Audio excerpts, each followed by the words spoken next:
All right, everyone. Thank you so much for joining us today, and congratulations again on all of your successful Heritage Capital Project applications. I'm really excited to work with everyone this round. I was just telling Alice and my colleague that last year when we were in this phase of the cycle, I had only been on the job about 2 months, and so I was still learning quite a bit. So hopefully this round will be even smoother and more fun. So congratulations, and thanks for joining us today. I'm going to go ahead and share some screen.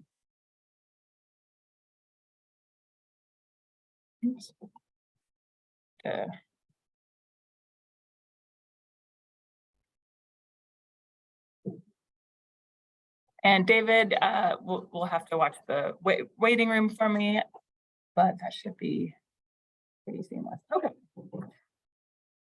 So this workshop is to help orient you to the next few steps of getting under contract and starting your Heritage Capital grant project.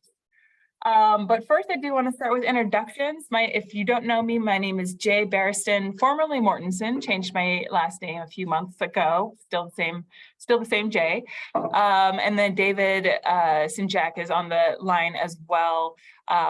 He's actually out on leave for the next little while, but he's come back to help with questions and things for this workshop. So he'll be here for questions, but I'll be doing the presentation today.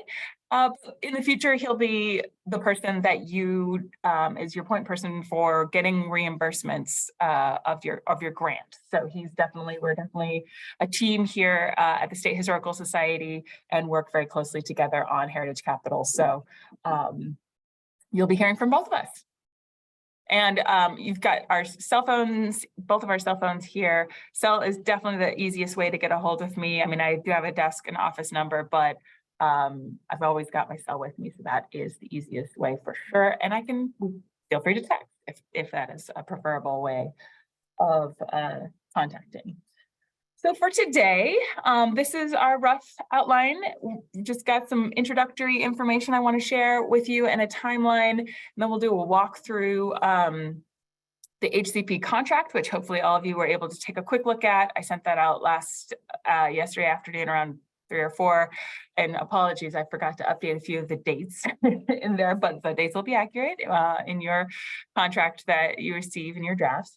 And then we'll take a quick break, 5-10 minute break about halfway through, and then talk about all of the reporting forms that we have and the different purposes of them, and show you just a brief overview of what those look like. And those are the ones that have been updated since last round. So for anyone who's, like I said before we started, anyone who's a repeat grantee, you will see a few different things. I mean, the information is basically the same. We're just trying to ask it in a more clear way and hopefully get it submitted in an easier way for you. So hopefully that is helpful. So as a brief review, the purpose of the Heritage Capital Project grant is to support capital needs of the facilities that preserve and interpret our history in Washington State, and really to provide public access to history. And so that is just an overarching piece of this whole process, because as you enter into a contract with us, you are committing to continue to provide public access to history. And that is something that I know all of you are interested in wanting to do. And so that's great. It's just a piece to keep in mind, because it is a thread throughout the contract that you will need to sign with us. So a brief big level timeline overview. So right now we're in a little bit of a holding pattern because the governor has signed the budget, but the biennium hasn't started. But this is a great time for folks who are wanting to start on their contract work, on their grant funded work sooner rather than later, to be working with us to start drafting the contract. So several of you have submitted your pre-contract questionnaires and marked your contract as urgent, which is excellent. That's the information that we need to know to prioritize writing yours first so that we can get that contract drafted and to you to review and hopefully get it finalized by about June 30th. So on July 1st, everyone can sign it, first day of the biennium, and you can start spending potential grant funds right away. So if your project is not as urgent, you can take a little bit more time, but we do want to try to get folks under contract sooner rather than later, so that because when that contract is signed, then you have your expenses become eligible grant reimbursements. So it's better to get it taken care of sooner so that you can have more flexibility about what's match and what's grant. So as I said, July 1st is the first day of our biennium. And regardless of that, you do have to have a finalized signed contract before you spend any money that you plan to count as grant. And no matter how many times we say that, no matter which grant program it is, there's always someone who doesn't remember that. So you'll see that in many of my emails on many slides. You have to have a signed contract. The grant is recommended for your project. It's been appropriated by the legislature, but you still have to have a signed contract before you start on any grant work. So throughout the 2 years of your grant cycle, we will ask that you submit a status report every month. We try to make them very easy to do. It's a quick update. It's not intended to be a laborious, long report. It's more just a quick snapshot of like what's happening or not happening. And David is the one who receives those and reviews those. And if there's any kind of red flags, he'll send them to me and we'll chat about them. But mostly it's just a quick update for us so we can understand where you're at. You are welcome to submit reimbursement at any time. We don't have a set schedule for that because every project is so different. And the only thing to keep in mind is our fiscal department has a twice per month pay cycle. So depending on kind of what time of the month you're submitting it, it can sort of affect the length of time it takes to process it. Because if you submit it like right after a pay day, then you'll kind of have to wait 2 weeks for the next payday. But that's just at your convenience and based on what makes sense for your project, what you're spending, how quickly you're spending, all those things. And we can work with you on that and make sure that you're reimbursing in a way that makes sense for your project. And then finally, the end of the 2-year cycle, June 30th, 2025, final day of the biennium, projects should be completed. You do have about 10 days after that to submit the last of the paperwork, but the project work itself, the physical work that you're doing or your contractor's doing, does need to be performed no later than June 30th. And then you can submit the documentation for your final reimbursement up to July 10th. Okay, so as I said, many of you have, a handful, I should say, of you have submitted your questionnaire, so thank you for that. And this is because we've created this questionnaire because we understand that you all applied about a year ago, and things in a grant proposal can definitely change. And so these are the 5 kind of sections. Hopefully you've had a chance to at least take a look at it if you haven't filled it out yet. Personnel, has your main contact changed? Is there going to be a different person working on reports and stuff? Just let us know, because we want to make sure that when we're sending out notifications and emails and questions that they're being directed to the right person. And sometimes the signatory changes. Maybe there's a board turnover, or you have new officers. Just let us know who's the right person for signing that contract if it's different than it was a year ago.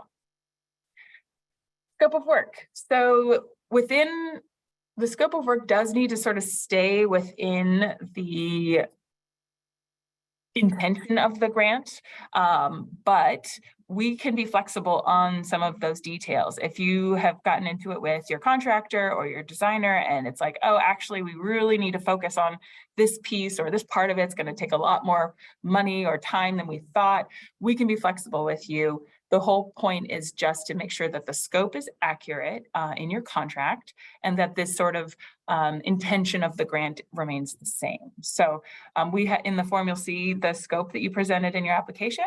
So just take a good review of that, and then note in the form whether anything needs to be removed, added, edited, and you'll have more chances to edit it as we go through the contracting process. But that just gives me a better starting place because I don't want to spend a lot of time writing a scope from information from a year ago if a lot has changed and then have to change it again. Same thing with the cost categories. If you've discovered that, oh no, the design phase is going to be a lot more expensive than we thought, and we won't be able to spend as much on construction, we can adjust those numbers now and make sure your contract numbers are as accurate as possible.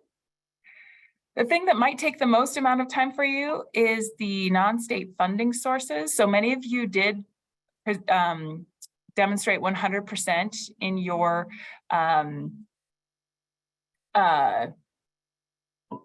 in your application, but you were only required to do 75. So if you did less than 100, you do need to provide documentation that you have the amount of funds that you will need to cover your match, at least committed. You don't have to have the dollars in hand, but you have to know where the money's going to come from.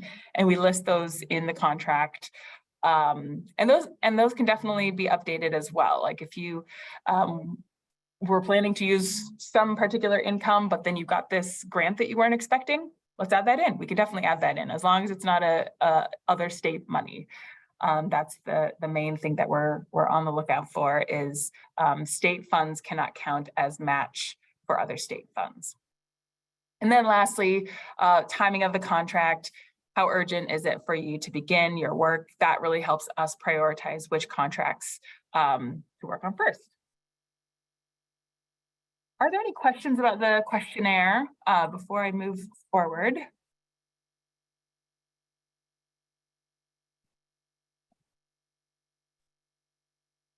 Okay. Well, there's lots of times for questions as we move forward. So if something comes up, we chat. So, all right. Contract negotiations. Once you've filled out your questionnaire and once we're moving forward with the contract, these are the kind of general steps that we will follow. So first draft will be the responsibility of Heritage Capital staff. We will use the information in your application and your questionnaire to draft a first draft in like a Word document. It's editable. And we'll usually include some comments, questions, clarifications for you, either in the email or directly as comments in the document, and we'll send that to you. And then it's your responsibility to review that, make sure all the information is as up to date as possible about your project, up to date as possible about the representatives of your organization. And you saw in the template I sent you yesterday, all of the sort of custom information will be highlighted. So you can sort of easily see what is specific to your project. If you would like to suggest any changes, you're welcome to suggest those. Please use some type of clear notation or track changes is usually the easiest way for us so that we can tell what you're suggesting and that we can easily review that. You may not suggest changes to the standard template that is set, that is approved by the Attorney General's office. What I mean by suggesting changes is things that are specific to your project, like the specifics of the scope or the specifics of the project purpose. Those are certainly negotiable and want to make sure that both parties are comfortable with how that is described. There are some exceptions to that. For instance, for tribal nations, sometimes will require some changes to the wording of the template itself, but anything that is affecting the template has to be approved by the Attorney General's office. So we typically don't do that. But if there's some extreme outstanding circumstance, which I don't anticipate from any of the grantees this round, let me know and we could talk about it, but typically it's not permitted. So, excuse me, once you've suggested changes, or maybe you haven't, everything looks good to you, you send it back to us. We will again kind of confirm all the information, and if we have additional updates, we'll make those and send it back and forth to you. So as the contract evolves, we'll keep sending updated versions to you, repeat the steps of clear noted updates. Each party reviews it back and forth until basically we get to a final version that both parties agree on. And then we will, HCP staff will go ahead and send the document, the final document, through DocuSign for electronic signatures to our director, Jennifer Kilmer, and the signatory listed on your contract. Really great to be able to do electronic signatures. If your organization, sometimes county or city governments, have very specific sort of rules and methods for signatures, let us know. But typically we really prefer just the DocuSign method coming from our accounts. So again, if you need other accommodations, let me know, but that is what we will plan to do for all contracts once they're finalized. Okay, check the time, make sure we're on time. Okay, move a little quicker. So the contract that for Heritage Capital, some complicated language in it. There's some legalese, but the whole point of it is to make sure that our program is being a good steward of public resources, serving the citizens of the state, and supporting that preservation and interpretation of Washington state history. The contract comes in a contract form and 8 attachments. So we'll walk through each of those. And of course, you should be carefully reviewing all of the contracts, all of the language yourself. Your governing body, your leadership of your organization should be well aware of the terms in the contract. But I do want to pull out a few key points that tend to come up with folks, or maybe sometimes surprise folks. But again, please do a thorough internal review of the contract language yourself before signing and agreeing to it. So the first 3 pages are the contract form, and you've got basically the sections 1 through 4, the parties and the purpose, and I've highlighted here again that preservation and interpretation of history in Washington state. And then the parties are kind of straightforward as far as you as the grantee and us as the grantor, and for the project outlined in the attachments. The next 2 sections are the amounts. So we spell out the amount of the dollar amount you're awarded, but also the amount that's reimbursable, because we do take a 3% administrative fee. And so there'll be multiple dollar amounts listed here, and then your cost share requirement. This is an important one. So the period of performance is until the date of the end of the biennium, which is June 30th, 2025. But the terms of the contract actually extend 13 years beyond that date. So you're essentially committing to a 15-year commitment, unless you're able to finish your grant project very quickly, and then it could be like 14 years. So that's something to keep in mind, that throughout that 13-year monitoring period, all of the terms of the contract remain in full force. All right. And then this next section basically just kind of details out that 13-year period, and the property must continue to be used for the express purposes laid out in the grant. So attachments B and C are the scope and the project purpose. So the scope being, you need to hold the improvements, the physical work, you need to maintain those and hold those for 13 years. And then C, that project purpose, providing public access to history, you need to continue doing for 13 years. Failure to do so is considered a breach of the contract, and you could potentially be liable for repaying your grant with interest. That has never happened. We'd never want that to happen.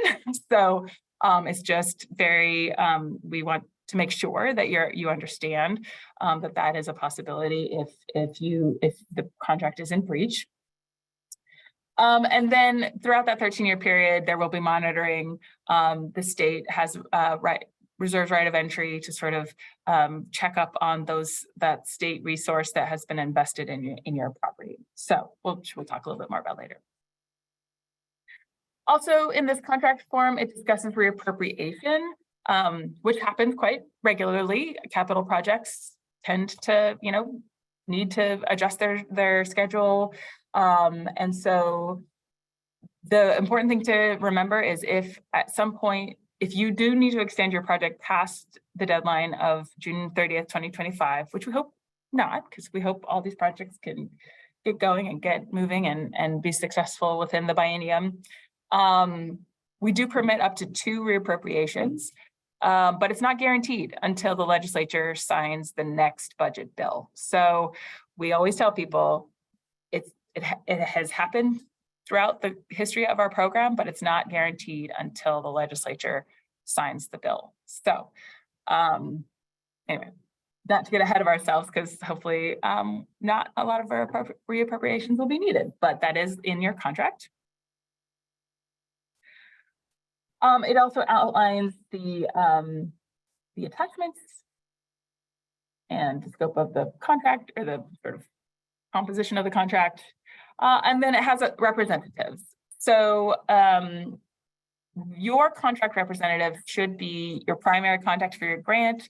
This is the person who's our primary contact, who's going to be the main person submitting reports. They are authorized to officially act on behalf of your organization and work with us. The agency's representative is me. So I'm the manager of the grant program, and usually the first point of contact, unless you've got a very specific reimbursement question. In that case, it usually goes to David. But generally speaking, I'm the main point of contact. And then we have, as I mentioned, Jennifer Kilmer's signature, our director here at the State Historical Society, and then your signatory, which should be an executive officer who has the legal authority to sign on behalf of the governing body. And so if this is anyone besides listed as anyone besides your executive director or your board president, we'll probably follow up with you and say, hey, just confirming that there was official authority given to this person to act on behalf of the organization. But typically that's your executive officer, staff person, or the board president. Okay. Then moving into attachments. Attachment A, the general provisions is kind of the very long one that kind of details out all of the extra things in the contract. So we'll again move through a few points of interest, but please read it carefully and review internally. So one thing I wanted to call out is the order of precedence, and you'll see here that actually any applicable state laws and executive orders have first precedence over this contract. And so these are just things to keep in mind, that if there's ever a dispute over any of the contract of the project, this would be the order of precedence. Contract modifications. So the attachment A outlines this process. We do this very regularly. So this is, as 2A says, upon agreement with both parties. So this is, again, we're trying to write the scope now after you fill out your questionnaire to be as accurate as possible. But in another year, you might find, oh man, we really need to readjust the scope based on new information. We can do that. We just need to mutually agree upon it, and you need to let us know first. Don't start doing stuff that's not written in your scope until you've talked to us about it.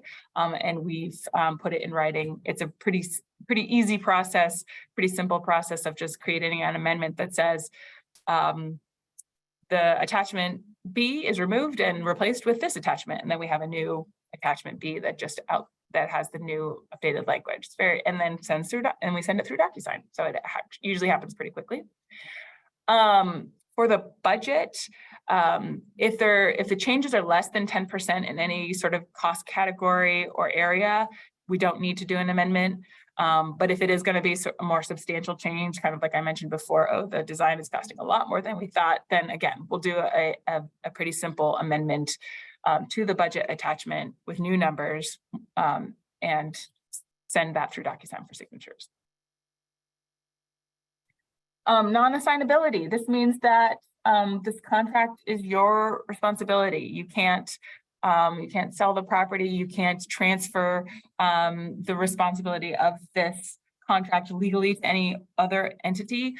Certainly you can, like cities and counties will often partner with their local historical organization to provide that public access to history. But if it's the city or county that signed the contract, they are ultimately responsible for fulfilling the terms of it. And you can't transfer it without discussing with us first. But that is a very unusual situation. So, all right, acknowledgement.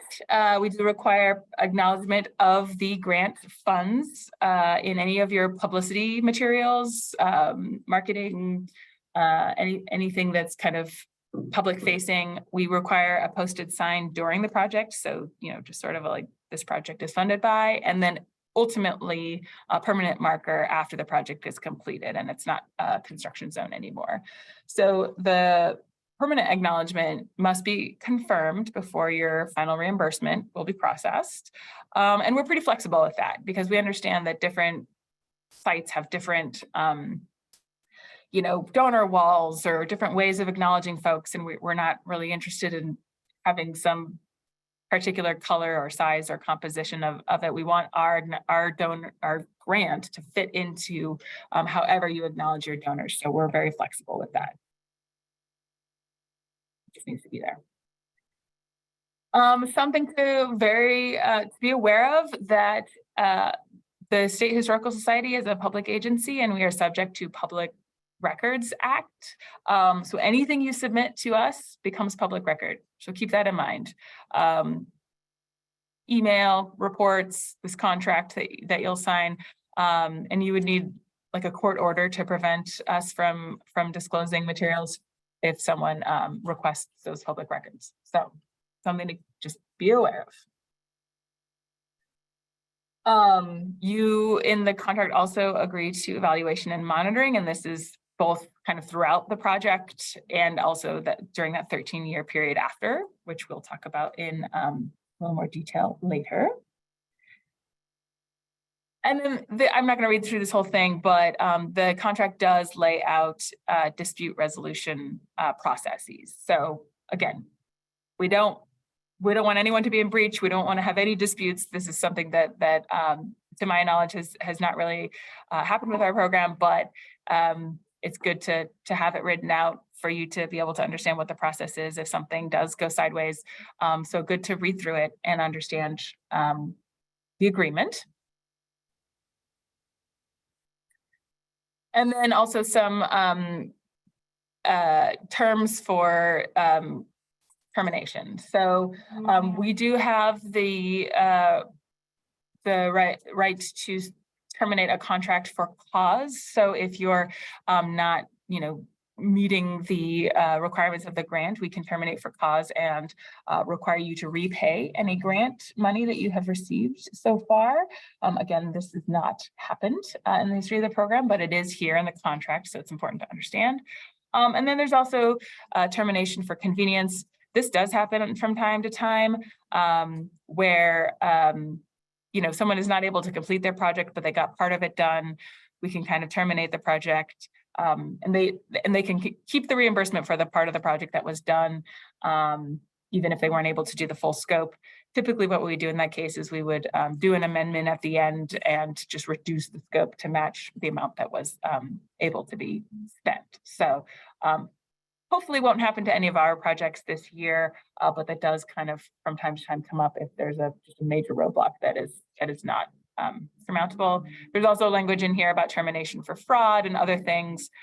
So make a point to read through some of that as well. But these are the two I wanted to kind of mainly point out. One is reimbursement being repaid, and the other is that some work was done and reimbursement is not required to be repaid. that it did go toward part of the project. Okay, cruising right along. All right, attachment B. So this is where we're starting to get into the content that is specific to your project. And this is where that customization can come in. This is where that negotiation of the contract really happens, is the specific things that your organization and the State Historical Society are agreeing to. So the scope of work attachment will have kind of a narrative section, and then it will list those elements of work that you described in your application. And that's still kind of a new format for us. It used to be architectural divisions, and we've switched it to this way. So there may still be some updates to the formatting of how we do the scopes depending on the project. So we're still trying to find a clear way to communicate that, and something that matches kind of the progression of the project, right? Like the elements are kind of phases is not quite the right word, but kind of the progression of the project in different areas. So the goal of the scope is to be specific enough that we're both on the same page about what is happening, but not so specific that as various relatively small changes come up, we have to do an amendment every single time. So typically this will look like when we describe work on something historic, like a historic window, we'll say, you know, it will be replaced or repaired as per historic standards. We're not going to detail out every single, you have to use this species of wood or this type of that. But the idea is that you're doing it to historic standards, but we're not going to spell out every single detail for you. Or like you're installing equipment, like HVAC equipment. We'll typically mention the general type of equipment, but we're not going to say a certain model or brand or get too specific about it, because if you get into it and you're like, oh, actually, we really need to purchase this other specific model rather than the one we listed in our contract, that just creates a lot of busy work for everybody. So it's a delicate balance of specific enough, but not too specific that it causes a lot of amendments. So what you will see in your first draft that I'll send you, we may choose to sort of rearrange or combine different elements of work depending on kind of what is typical for a project. So some of your applications were like many elements of work that are broken out into very small chunks. Some are much more broad. And so we'll kind of assess those and try to kind of get a sort of consistent standard type of elements, or just kind of amount of work that an element represents. And so that you might see some rearranging and regrouping. And as I said, it's still sort of a new format for us. So we're still kind of toying around with the best way to compose that. Okay, project purpose. This is a really important one, but hopefully will be an easy one to write. So this is typically distilled from what the sort of argument you made in your application for funding. And this outlines what is going to be monitored in that 13-year long-term period. So I've listed here basically providing public access through history interpretation, all sorts of activities that are many of you are already doing, and we want you to continue to do them and continue to provide that public access to history. Obviously, maintaining the physical building. You know, the state resources have gone into the physical structure, and so you need to maintain those. And then, of course, protecting any historical artifacts or archives that that are housed within the building as well, that may or may not be on display, but are part of the sort of heritage of the state. We also require that you follow field best practices, and this is a piece that's a little bit confusing to some folks. This doesn't mean you have to completely change your whole orientation to how you approach your mission and work.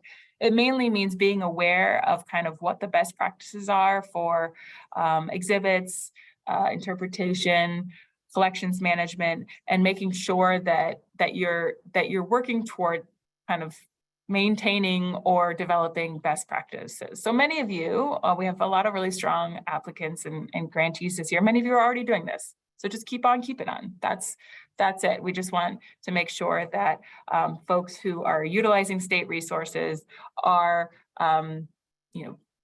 performing best practices in this sort of heritage field. And then for historic preservation, if you do have a historic building, you do have to follow the preservation standards, which we can talk more about if you have a historic building and you're not sure about what those specifics are. We did a whole history standards workshop during the application phase, so we can send you that link, or again, we can definitely just talk specifically about your project if that's a concern. All right, the next attachment is your budget. And for anyone who has been a grantee before last cycle, you will notice we have reduced the amount of cost categories significantly. It's the same as last cycle, but there used to be about 8 or 10 of them. And it just wasn't really a useful way to track, and again, creating kind of a lot of unnecessary amendments. And so we really distilled it down to these 3 main things of construction and rehabilitation. So the physical work that's happening on the property, design and pre-construction. So any design, permitting, all the stuff that happens in order for the physical work to happen, that kind of is before that happens. And then property acquisition, which is its own thing. So this is very similar to the chart that was in your application. So hopefully this will look very familiar to you in your contract. And these are the numbers that I was referring to before about the 10% variance. So if there's 10% variance in any of these numbers or more than 10%, we'll do an amendment to update your budget later on in the contract or in the project, life of the project. All right. So the source of available funds, non-state funding. I mentioned briefly before about the questionnaire. You should be able to go into so the questionnaire is a report, but you should also be able to go in and access your application that you submitted and edit this section in your original application to remove sources or add sources as needed, as planning has changed for your project over the last year. But we just need to see that you have the resources available to start spending money on this project, and have your match ready to go. So it demonstrates you have the funds to complete it. As I mentioned before, that there's no other state funds that you're using as a match. And for this part, we prefer to have the original source of the funds rather than a balance of an account. So the idea is that, oh, this was income we earned through rentals or income we earned through grant, as opposed to just a dollar amount you have in your bank account. If it's something that you've a fund that you've grown over time, like an endowment or something like that, we can accept a balance of an account as evidence, but we really prefer to understand where your money is coming from, just so we can make sure that it's all eligible to be the match. So this also should not be lists of invoices. Invoice indicates you've already spent the money, which is fine, and that can count as a match. But what this chart is interested in is where that money came from that you paid that invoice with. So there were a few applications where there were a lot of invoices listed, which is great. Like you've spent the money, that will be an eligible match expense. But what paid for that expense? What was the source of the fund that paid for it? That's what we need listed here. And that's what you can edit in your application right now as part of completing your questionnaire. And as I mentioned before, you were required to do 75% of your match in the application phase. You are now required to bring that up to 100 before the contract is signed. Okay. Attachment F is a certification to follow all applicable laws. There are a few laws listed here that are more relevant to heritage capital projects, but that doesn't mean these are the only laws that you are required to follow. So these are just ones that we've called out, like I say, that are more applicable typically. But it is state money that you are accepting, and by that you have to follow all applicable laws, including these, but not limited to these. So I've highlighted a couple that I'm going to talk a little bit more in detail about here. So Executive Order 2102, hopefully that rings a bell for all of you because you actually did most of the work for this in your application. So you all submitted your Easy One forms to DAP and got a response from them about your project. Thank you for doing that. And you also contacted tribes. So now what you need to do is sort of continue that consultation. A lot of if DAP says there's no historic properties affected, then you don't necessarily need to continue consultation. But if there's a historic property that will be not adversely affected, that just means you need to keep them posted about this historic property if there's any changes to your scope. So basically, you've done the initial consultation, you've gotten the initial feedback, and if anything changes, you just need to ping them. And you can also ping me in the sense that, like, is this a big enough scope change that DAP needs to be involved, that I need to edit my Easy One form? I can help you with that. But ultimately, DAP is kind of the authority on 2102 compliance.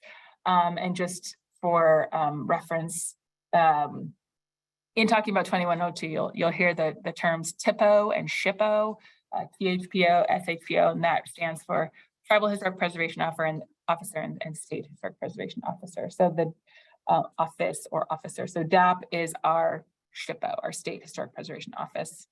So yeah, basically just if anything changes based on the review that you did during your application cycle, just get a hold of them and run it by them. And they're very, lots of lovely people over at DAP. They actually have a new built environments person, Maddie, who I've spoken to several times. Lovely person. Really excited to work more with them. And so if there's anything having to do with the historic building, sort of the above ground stuff, contact Maddie.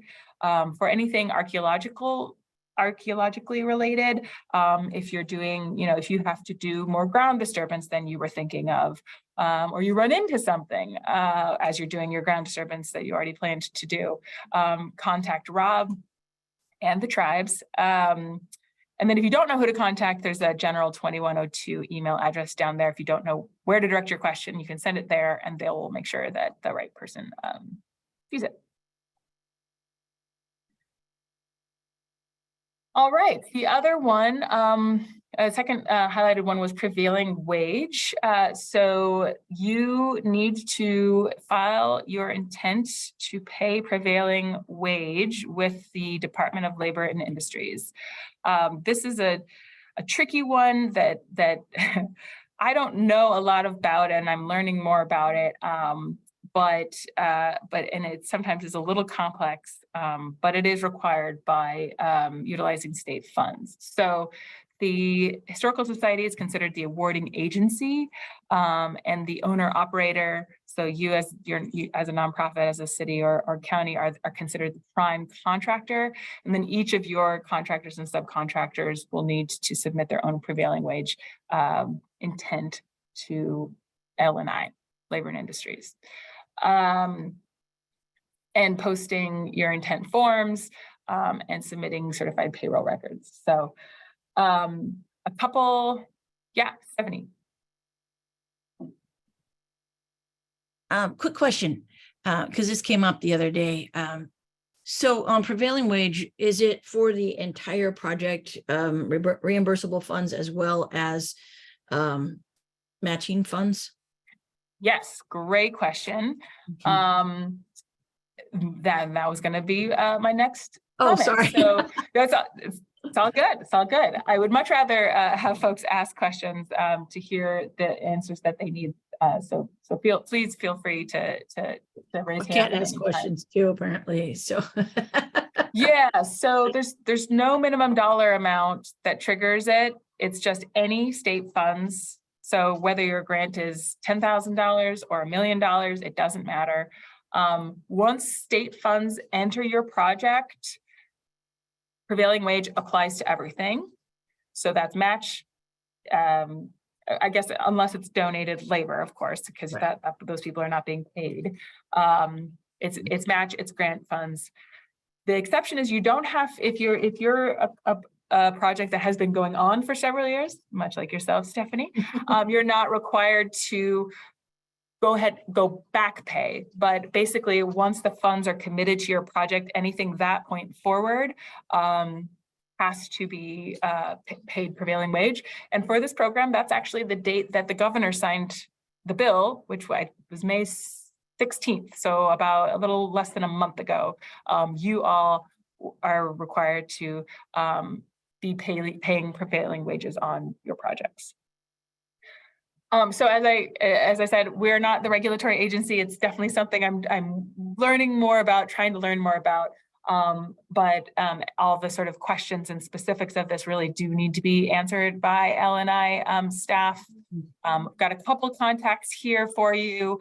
I have not worked as closely with any of these people as I have with the folks at DAP, but this general email here also is the routing one, where if you have no idea who to talk to, kind of describe your issue and questions as much detail, and they'll make sure it gets to the right person. It usually takes a few business days to get a response from them, but the folks I have talked to there have been as helpful as they can be in a very complicated situation. Okay, so it applies across the board, whether it's matching funds or reimbursable. Correct. Okay. Correct, with the exception of like donated labor, like volunteer labor. Right, but now isn't there something about professional, like there's the rate for volunteer labor, and then there's the professional labor that is a different, can be a different rate. Yeah. Right. So for this cycle for B25, the volunteer labor rate is $33 per hour. So any sort of general labor like painting or cleanup, or maybe you're dismantling part of a building, that's like pretty, you don't need a professional necessarily to do it. If you have volunteers that are willing and able to do that, they need to record their time on their timesheets, which we'll talk about when we get to the reimbursement section. And those hours can be valued at $33 an hour. If there is a professional person, perhaps a professional shipwright or someone of that nature, who is willing to donate their time either at a reduced rate or just completely donated, you can use their professional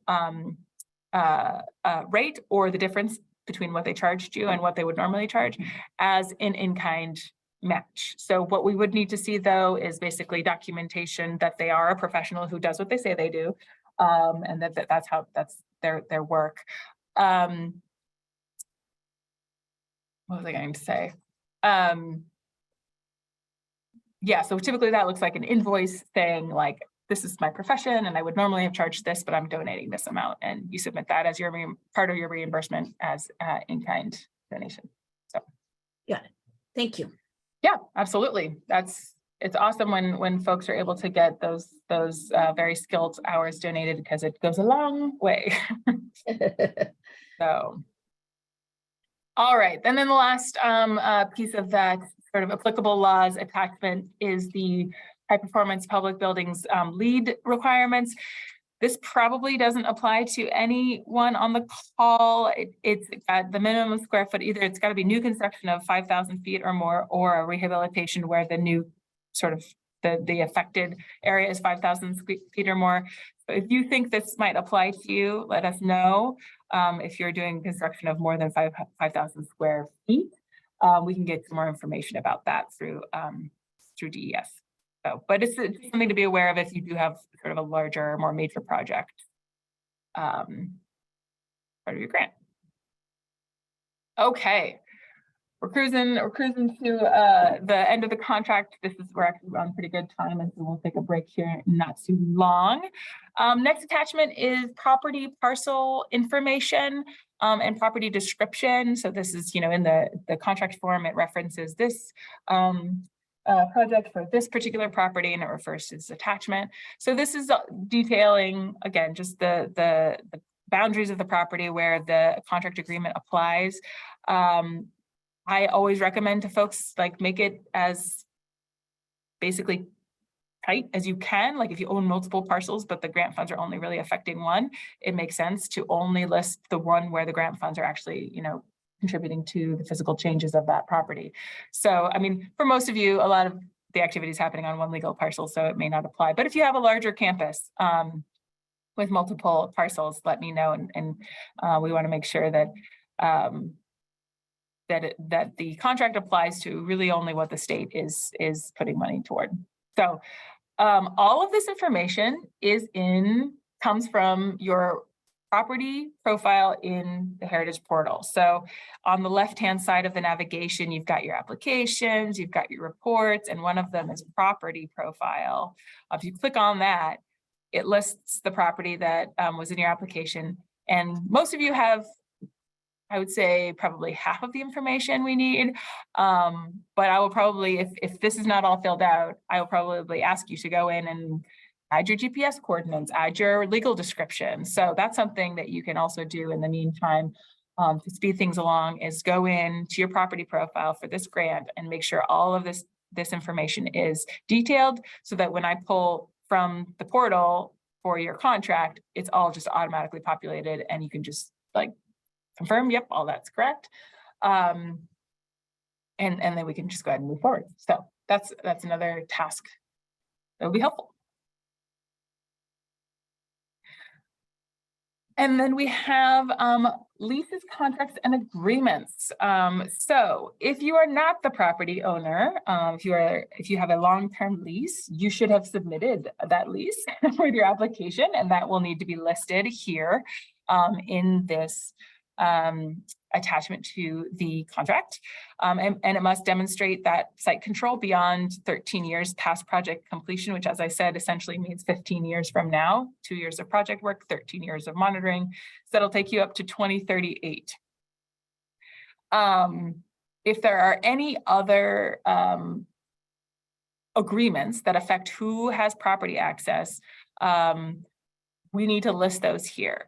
We have several grantees who have large properties with many tenants. We don't need to see a copy of every single tenant agreement unless there's maybe a reason why. If there's some tenant who has like a major portion of the building, or there's some concern, or we want to get some clarity, we may ask for copies of that. But typically, if it's many small tenants, you can just list them here, so we can just have a sense of who's on the property and what the property is used for, and understand what is happening on the premises. So that includes, as you can see here, leases, any sort of liens or deeds or easements also that might affect property access.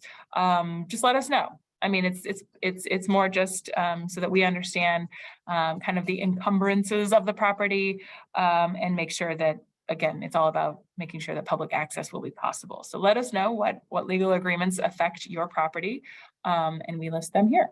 And then, as I said, if we have any questions, we might ask for a copy, but typically we only are interested in the copy that affects the grantee's access. So if you are the lessee rather than the lessor. Okay. All right. Well, that concludes my whirlwind trip through your grant project or grant contract. And I will stop sharing here and pause for any other questions that folks might have about the contract document or the process of getting that contract written and finalized. And again, we'll have more time for questions at the end, but just figured I'd pause here. I do see Paul has his hand up. Yeah, hi. Going way back to the 13-year performance period, what happens if our building is damaged beyond repair in an earthquake in that period of time? We typically would not hold you liable for that. That's I don't know that there's a specific act of God clause in the contract, but yeah, if there's something that's beyond your control, that I mean, like a fire, for instance, you know, or something that was a complete accident. Yeah, you're not on the hook for repaying the state for something that you did not have control over, like an earthquake or a fire. Good question. Thank you. Any other questions about the contract or the terms?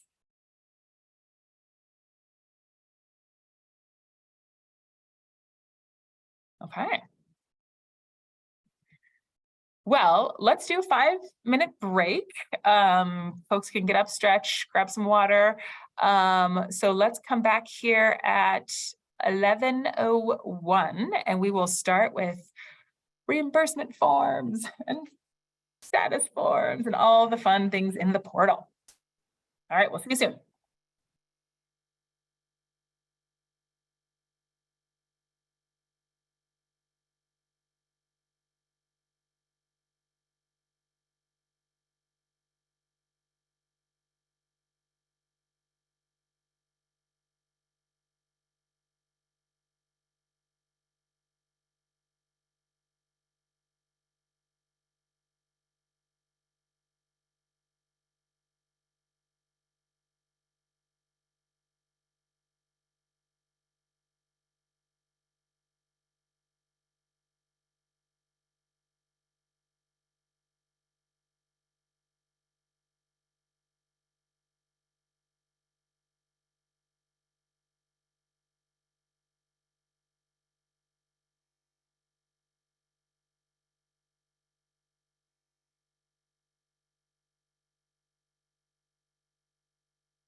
Okay, we are at 11:01, and actually Linda sent a private chat question to me that I thought was actually good to bring up to the whole group.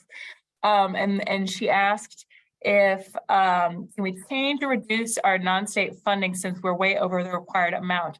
The answer is 100% yes. If you are like at 120% of your match, you can take things off of that. We recommend using the oldest money first. So just for more ease of sort of chronological, keeping things chronological. So use all the oldest money as your match first, and then save the rest for your next Heritage Capital grant application. So we would love to have you, we always recommend for matching and all the reimbursement stuff, only submit what you need. Don't oversubmit, because if you in the future want to apply for another grant, you can use that for the future grant, because you're allowed to go back up to 6 years. So even if you don't apply for a grant for another cycle or two, there's still a potentiality if the data is right, that you could use it for a future batch. So thank you for that question, Linda. Great question. Whew, all right. Back to sharing screen. All right, so the next big section, the second sort of half of today's workshop will be about reporting and reimbursement. There are 3 types of reports, forms that we have you fill out, 2 during the project and 1 after the project. So first, status reports I've mentioned earlier on are monthly. Reimbursement requests are as needed depending on your project spending and timing. And then the monitoring reports will be annually after your project work is completed. So all reports will be submitted electronically in the portal. We've, as I mentioned, tried to make them a little easier to use, make the information a little bit easier to submit. And so hopefully they'll be a little clearer if y'all have already used some of these forms. In the past, we've allowed email submissions for reimbursements as attachments. Unless there's some seriously extenuating circumstances where we're not going to permit that any longer, because we want to have everything submitted in the portal so that we can have those numbers be tracked, and so that you can see exactly where you are in your grant project, and those numbers will automatically update, as opposed to like trying to update one spreadsheet to the next. So one very important thing is every person on your team should have their own portal login. The system actually shows who submitted this and who edited that and who did all of this. So it's very, very helpful for us if everybody has their own login. And so if we have a question about something that got submitted, we can see the name on it. And if it's just one login that 5 different people are using, we don't know who to talk to about what we might have a question about. So everyone should have their own login. We can connect you all to the same account. And so you're all seeing the same information, but it just records who's doing what as far as submitting and reporting is concerned. And that's very, very helpful for us to see. I have this special link here. It's like a quick form. You are all already in the portal because you already have obviously submitted an application, your organization is in there. So if you have a person who you'd like to add, who needs their own login to be able to work on some of these reporting and these forms, this is a quick form that is just literally like name, title, email, phone number, and I will just add them right to your organization. They don't have to fill out all the extra stuff about the organization address and legislative district and all that stuff. So this is an easy way to just add another person in who now needs to be involved in these reporting activities. So everyone should have their own login. Again, even with this quick form, I do have to manually connect it. So it does take usually at least a day to do that. But it's a lot easier to fill out. All right, starting with, we'll start with status reports. But in the, and this is a little bit of a embodied screen cap here, I realize. When you log into the portal on the left-hand side, there's this gray menu. The reports are down here, kind of toward the end of that menu. You've got reports due, reports that are submitted and under review, and reports that have been accepted or completed. So you've hopefully all seen that your questionnaire is waiting for you here in the reports due. The status reports will automatically populate once a month here for you. And reminder emails will automatically go out. And then if you need a reimbursement report, they'll all pop up right here in the same spot, but you'll need to just contact David and say, hey, I'm ready to submit a reimbursement. Send me a form. We don't want to just like overburden you with lots of empty forms. So we just do it as as requested. We'll add a form there for you. Because there's no like specific due date on a reimbursement. It's just submitting it as soon as you can, so we can process it so you can get your reimbursement. So this is where all of the reports live, kind of toward the bottom of the left-hand menu. And if you're a repeat grantee, you'll see all your old reports in there as well. So status reports, monthly reports, as I mentioned, just a quick snapshot, not intended to be laborious, just keeping us updated about what's happening on your project. So we ask kind of percentage-wise, where do you think you are in the overall project work, so match and grant? What would be your soonest completion date? I mean, if you really can't tell, I mean, this would just be the end of the biennium, June 30th, 2025. But if there's something like you are pretty confident you'll be done in the next 6 months, put that date. And so we can just kind of get a sense of where you are and where your project is. Are there any current issues? Anything holding you up? Anything you're waiting on? Anything you're still figuring out? Still type those in here. If you're having an issue that's too long to type out in here, that's going to take a lot of time to type out, you should probably just call us and talk to us about it and let us know. This form is just quick updates, just keeping us posted. If there's a bigger issue, better to ask for a phone call with us and to discuss what's going on. The next little section is we'll pull the list of elements that we agreed on in our contract document with you.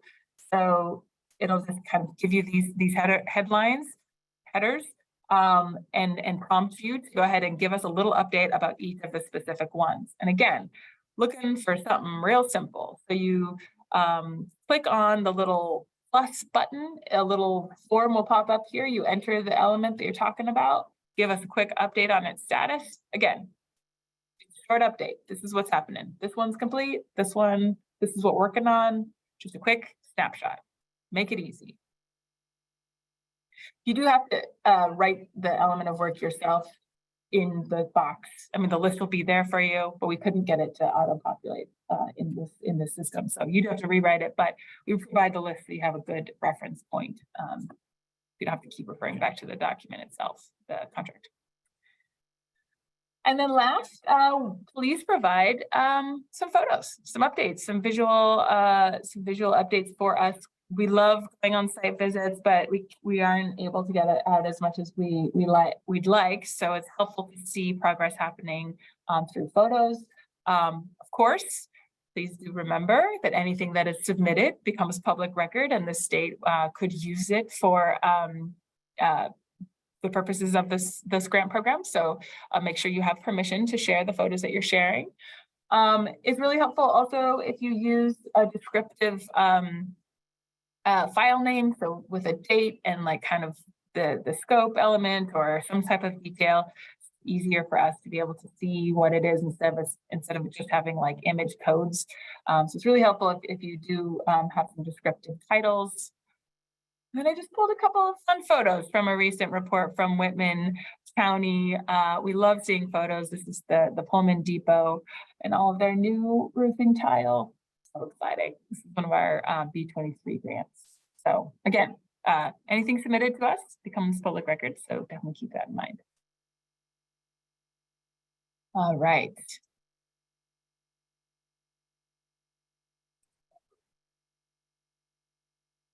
We also added, this is relatively recent, maybe about 6 months ago, an option to click if there's no progress on your status report. So we don't want you to have to fill out no progress, no progress, no progress 10 times on every single element of work.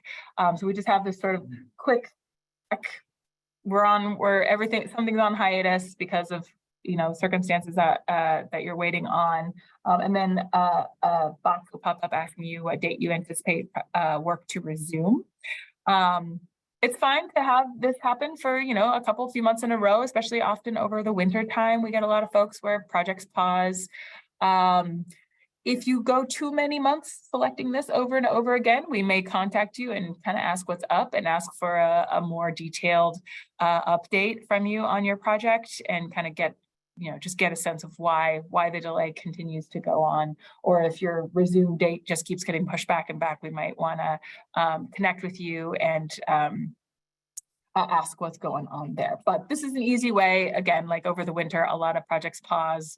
You just kind of keep us posted that you're paying attention, but nothing's happening quite yet. Check this box, submit it to us. Looks like Wanda has a question. Please go ahead.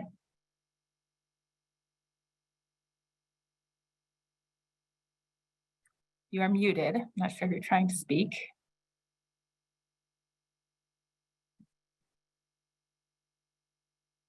Well, we'll come back. Okay, can you hear me now? Yes, you're there. All right, Okay. go ahead. Okay, so the question I have has to do with reimbursement and status reports. Does the status report have to be timed with reimbursement? Because many times that we won't be able to have a status update unless we've had the work performed. So is that kind of the idea, is to make sure that it's in sync with the reimbursement and the status report are in sync? Great question. Really great question. Thank you for asking that. So in the past, we had kind of the status and the reimbursement was all in one. And so you had to write a big status update as you were submitting for reimbursement. And so we decided to kind of separate those two into these two different forms.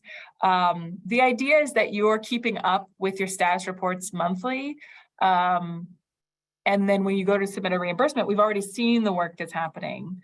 And then you can just go ahead and submit the financial information for the work we've already seen.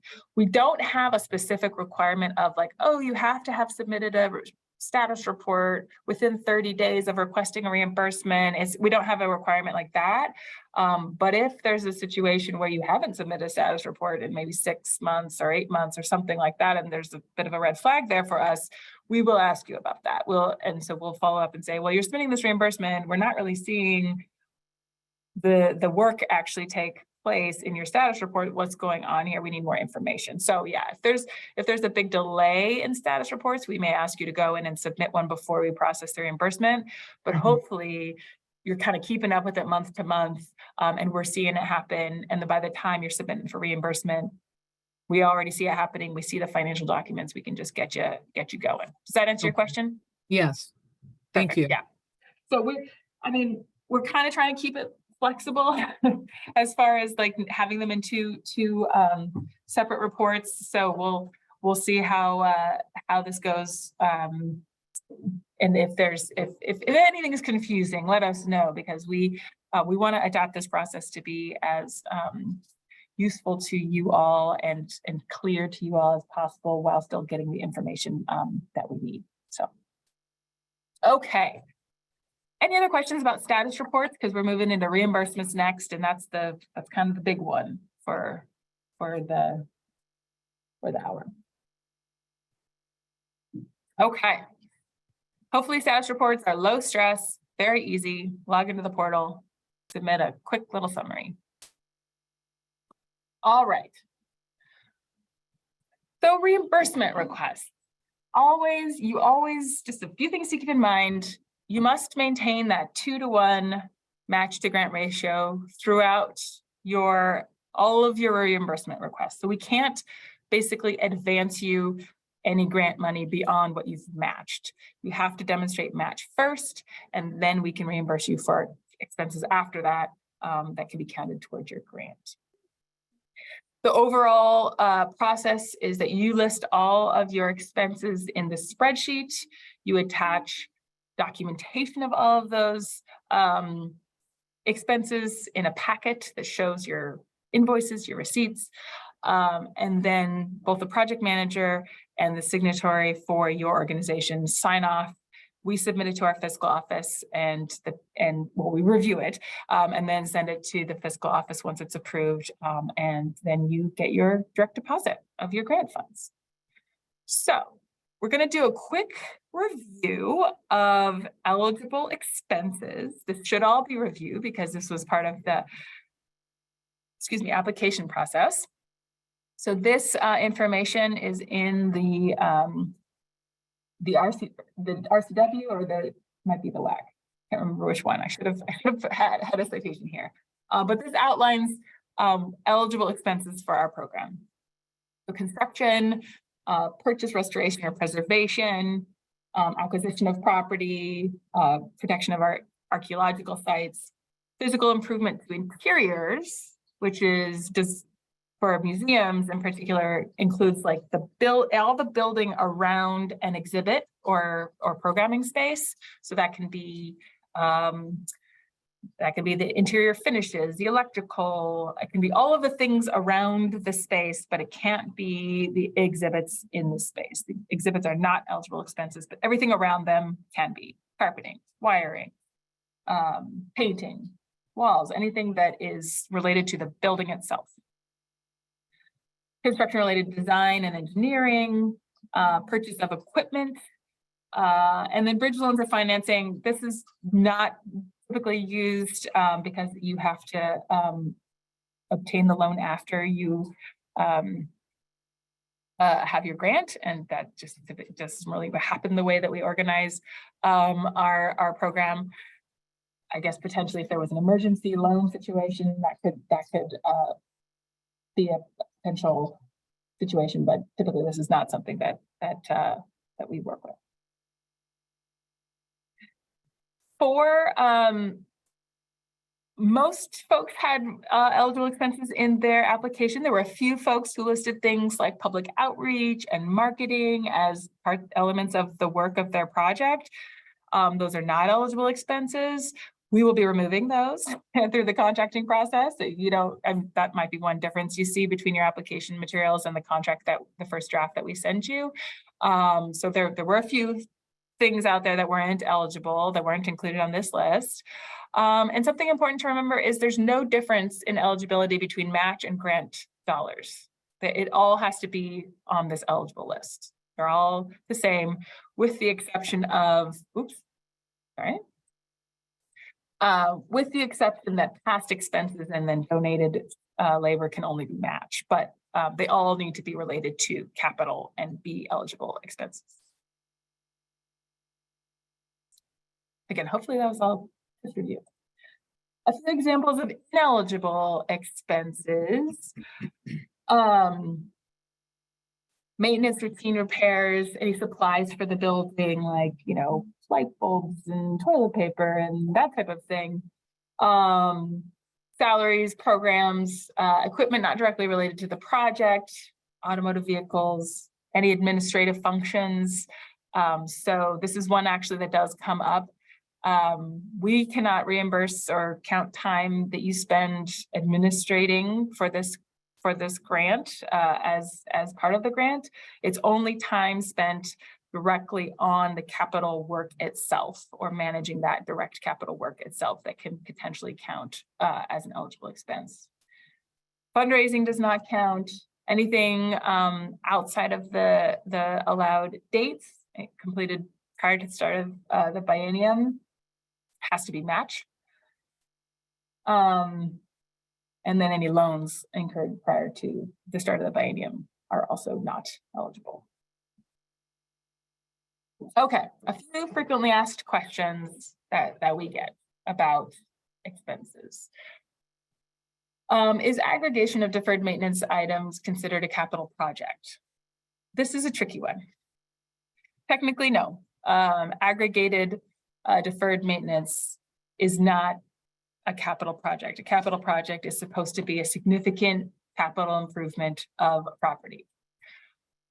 However, there's a lot of kind of big gray area between if you have enough deferred maintenance over enough years, there, that becomes a major rehabilitation becomes necessary. So it really depends on how the project is framed, how the items are framed. They need to be in service of a larger, more holistic capital project. And David, feel free to chime in if you've got comments on any of these FAQs, the one who deals with most of these FAQs on a more daily basis. Can I count my staff's time writing the application and documenting the project? No, that is administrative and not part of the capital project. Can I count my staff time working on the physical capital portions of the project? Maybe. It depends on your staff's role, and it depends on how well your staff time has been documented. Because it needs to be contemporaneous. We can't just say like, oh, last year, so-and-so spent about 10% of their time on the project, so we'll just count 10% of their salary from last year. That doesn't work. You have to have specific documentation of them doing specific work on the capital project.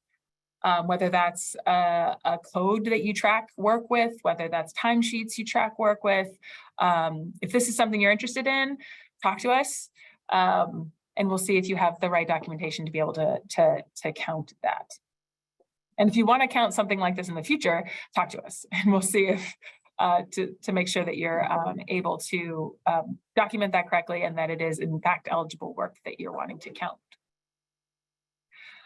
So this next one is related to Stephanie's earlier question. If you have a volunteer doing amazing work, that, repairing historical features, they have all this skill that they've developed as a hobbyist, shouldn't that be more than the $33 rate? Unfortunately, unless we have documentation that that person has worked professionally, we cannot reimburse a volunteer for more than the standard rate, unless they can prove they've worked professionally in that capacity. The other important thing that I was going to mention when I was answering Stephanie's, and it left my head, was that for professional labor that's being donated, they have to be doing the labor that they are trained to do. So you can't have an electrician donating painting time and charging his electrician rate for your painting time. He has to be donating his electrician time or his or her electrician time in order to count that higher rate. Otherwise, they're just a general volunteer, and they'll be at the general volunteer rate for that painting work. So that's another important thing about donated labor. Next question we hear a lot is, why can't I submit the permanent exhibit installation for match or reimbursement, even though it will have more than that 13-year life? So permanent exhibit at a museum, it's basically a permanent fixture. The answer is because the RCW says no exhibitions, straight up. Says no exhibitions. And even though it is going beyond that 13-year life, it's not permitted.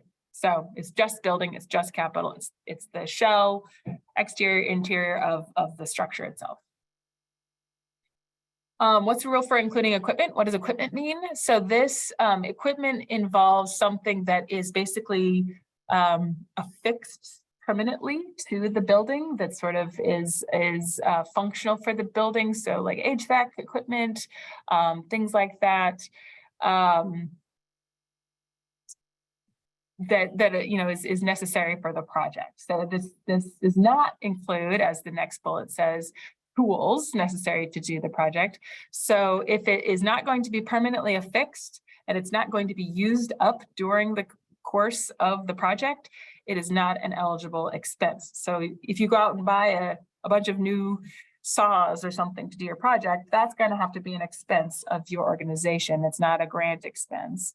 But if you go and buy a bunch of saw blades that you use up in the course of the project to do your project, that's something that was consumed for the purpose of the capital project and can be counted. So that's some nuance that David will help work with you on.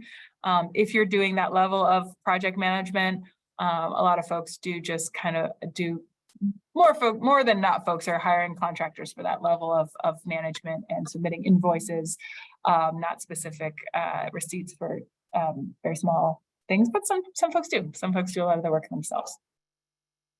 Yeah, I would just say that if you're counting on a large piece of equipment or anything else that has there's any question on its eligibility, contact us first. Don't just submit it, wait until you finish your project and then submit everything and then find out at the end that it's not eligible and you're not going to get part of your reimbursement. So Yeah. With everything that we've been talking about today, just contact us first is the way to go, because we can let you know whether it's eligible, whether you're going down the right path, what dates, anything you have questions with, reach out to us. Yes, great point, David. And I've told this to a few other folks. I would rather spend 5 minutes on the phone with you or have you spend 5 minutes on the phone with David rather than spending hours being frustrated with a form or not really knowing what's eligible or not eligible.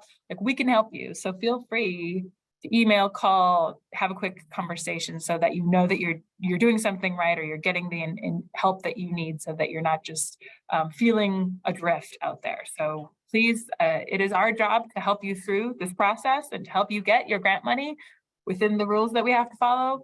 So we'll do our best to help get you there. So yeah, contact us, let us know. Did any of these FAQs spark any other questions for folks? Okay. Again, we'll have more time at the end for questions if something comes up. Moving on to cash versus in-kind match. This is something, this text is very large, excuse me, that I've seen folks get a little confused about, and I just wanted to clarify. Cash match includes any money that your organization earns or that is donated to your organization, as long as there's some money being spent on an expense or a purchase. So that can be other grants, it can be charitable gifts from corporations or individuals. In kind is where there's not money exchanged. So that's donation of materials, time, whether that's volunteer labor or professional labor. If someone donates $1,000 to your organization and you spend that money, or you're planning to spend that money on the project, that's not an in-kind donation. That's a cash donation that is turning into a cash match. So if there's any dollars being spent, it's going to be either your cash match or you're going to use it as to get reimbursed for that from the grant. In-kind is only when there's no money exchanged. Just clarify that. Because folks sometimes think that if money is donated to you, that's in kind. Like, no, it's a cash donation, not in kind. In kind is no money. Okay, so we've modified the reimbursement request form a little bit. So this is where I'll detail those changes. So we have a new form in the portal, a little bit more simplified, hopefully a little easier to use. The supporting documents list, often referred to DocList, we've also simplified. Also, it's still a spreadsheet, still going to be an attachment, but hopefully is a little bit simpler and easier to understand. The expense documentation packet. This is one thing that has not really changed. We still need to see each invoice, each check, each receipt for each line that will be listed in the doc list. So again, I'll go into more detail in a moment about that. And then the volunteer report and the volunteer timesheets also have not changed, but the timesheets can be customizable if you have your own way of reporting and recording volunteer times. We have a sample, but if you have your own way of recording that, it just needs to be contemporaneous. So it just needs to be recorded as it's happening, not like, oh, I think so-and-so donated about 100 hours that 1 month, a few years ago. Like, it needs to have been recorded at the time and have the proper amount of detail. So this is what is required for a reimbursement request. You'll note that the A19 invoice voucher, if you have worked with state grants before, is not listed here. We are changing our process so that once you fill out the form in the portal, we'll go ahead and fill that out and send it through DocuSign for signatures. In the past, we've asked you to fill it out and have it signed and submit it signed, but we're changing our process to go ahead and have everything go through DocuSign. So from our side, it's just easier to fill that out ourselves and put the packet together and send it through DocuSign through our account. So that's a little bit of a different change. And then as Wanda so duly noted, the other thing I wanted to note was you'll need to have at least some level of status report submitted before we can reimburse you, and so that we can see what has been happening as we see the documents in your financial information. Yeah, Wanda, go ahead. You're muted again. Okay, got it. Okay, I'm sorry to ask so many questions, but we're dealing with the reimbursement issues currently. We have some professional staff like architects, preservationists, historians, and they're volunteering their time. And I thought I heard you say that that can be reimbursed if this is what they do normally professionally in their life, correct? Half correct, yes, but it has to be a match. So we can't pay you for donated time, but that can count for that 2 parts match that's required. So it can count.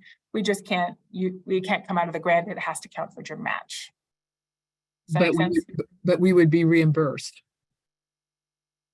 Not for that expense direct or for that donation directly.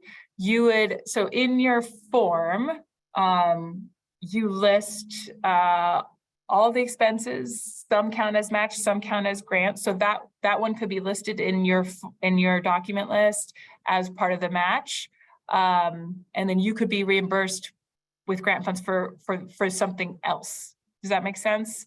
It kind of does. It kind of does. I kind of see what you're saying. Is there some kind of volunteer timesheet that you have that's a template?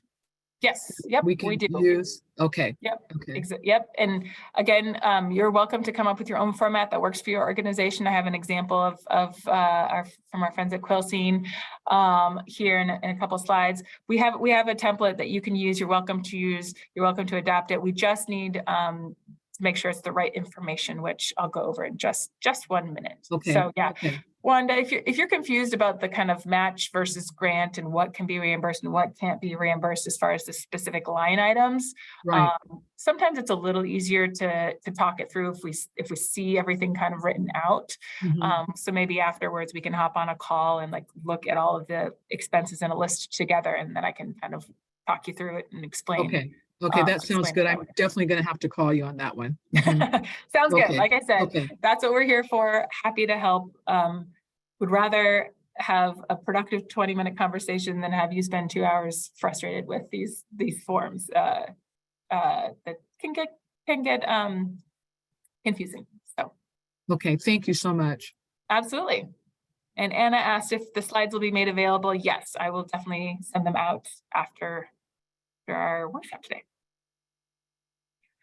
All right, moving into the form itself in the portal. This is the first section, just some general information. Is this your final reimbursement? If you select yes, there's extra documentation that you need to provide, such as the acknowledgement of the grant and some sort of summary information about how the grant went. You will have to then do sort of a final status update in order to submit your final report. And then relatively new is that we require letters to legislators letting them know the value of the program.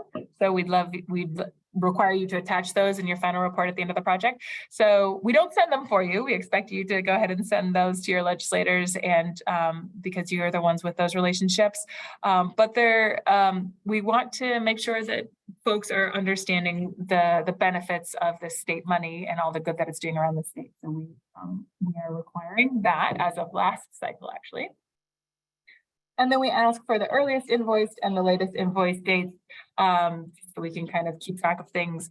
And as I mentioned a little bit earlier, and I'll say it again, it's easiest if you submit chronologically. If you're submitting your oldest expenses first and you work your way through, especially if you're counting past expenses, rather than kind of piecemealing back and forth between different times. It's really helpful for us if you kind of keep it all in rough chronological order.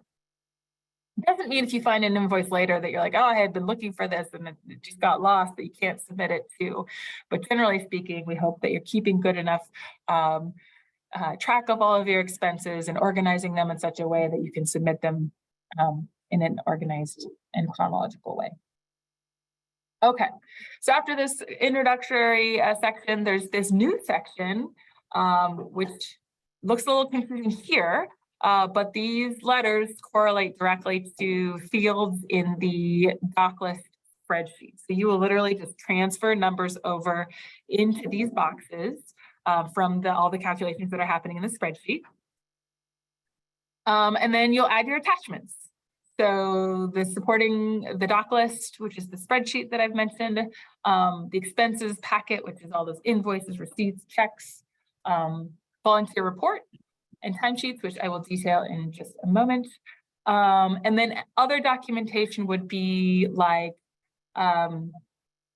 if your invoice is from, you know, an architect or a contractor who's like, we did 30% of the project scope, but they don't list the scope in the invoice, then you can just attach the contract and say that 30% is referring to this scope in the contract. So unless if there's something not quite detailed out in the actual financial document that you have, you may need to submit supporting information that shows what that invoice is referencing if it's not all spelled out on the invoice. So that's what that is, or the potential for it.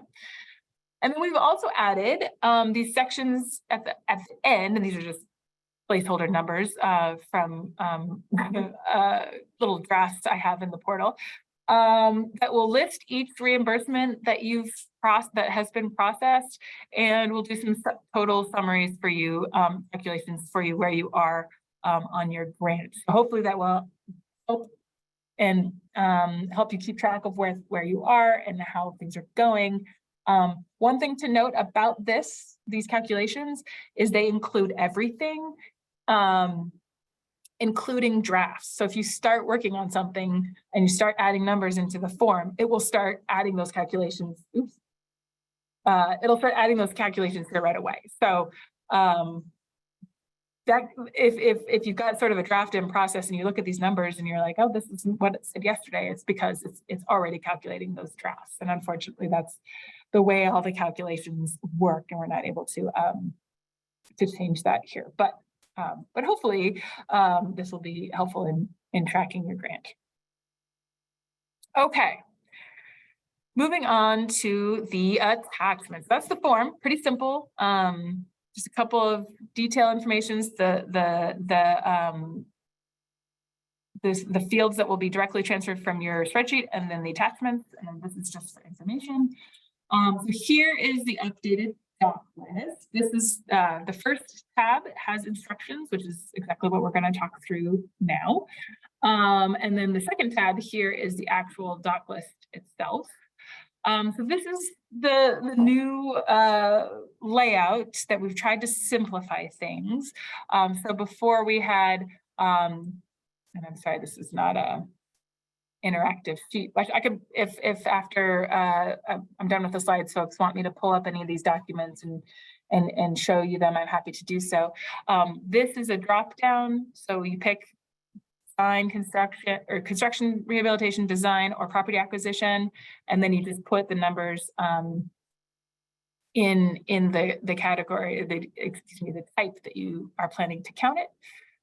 So as for instance, we've got the date of the invoice, description of the work on the invoice, the name of the person doing the work, how you paid them, which category, and then you're splitting the amount up into the types that you would like to count it as, and then the line total should be that total that's on your invoice, right? Sometimes it's all going to be in one. So this contractor is all cash match, 70,000 straight across. Sometimes there's going to be in kind. So this engineering firm donated half their services. So you list that donation under the in kind, you list the other half under HCP. It gets a little tricky because we don't have any, we don't require you, how to say this so it's more clear. The way that you split up expenses between cash, in-kind, and grants will always be specific to your project. Some people have a lot more in-kind, some people have a lot more past expenses. And so we don't dictate how that has to happen, other than you always have to have the 2-to-1 ratio met. So it really is just going to depend on your project.